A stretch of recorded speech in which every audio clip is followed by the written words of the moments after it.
Большой лайфхак по фильтру для пылесоса. Вот это стандартный фильтр был в этом корпусе с крышечкой.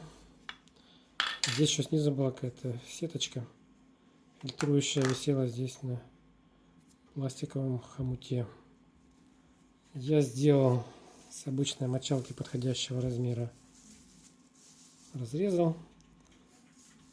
Получилась у меня и красненькая, такая же поролончатая, и более такая рыхлая, беленькая. Но в чем недостаток таких вот поролоновых доделок?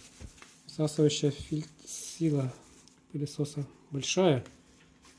И он начинает, когда сильно пылесосить, это все, весь поролон, он просто втягивается туда.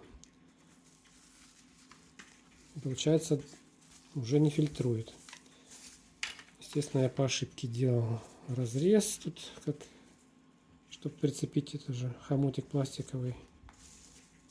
И заслонку, которая со временем что-то сжалась, то ли от воды, то ли от стирки. Стала очень маленькой, я ее выбросил.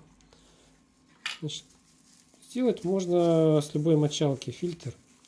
Тонкий, толстый, смотрите, как вам нравится. Вот такой самый нормальный, средней толщины.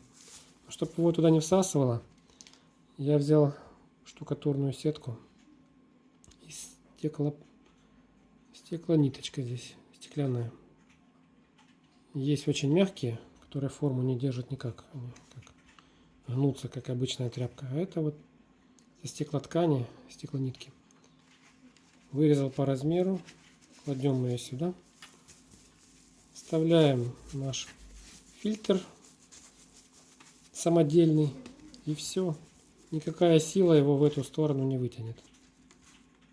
Фильтруйте, мойте, вырезайте. Проблем больше не существует.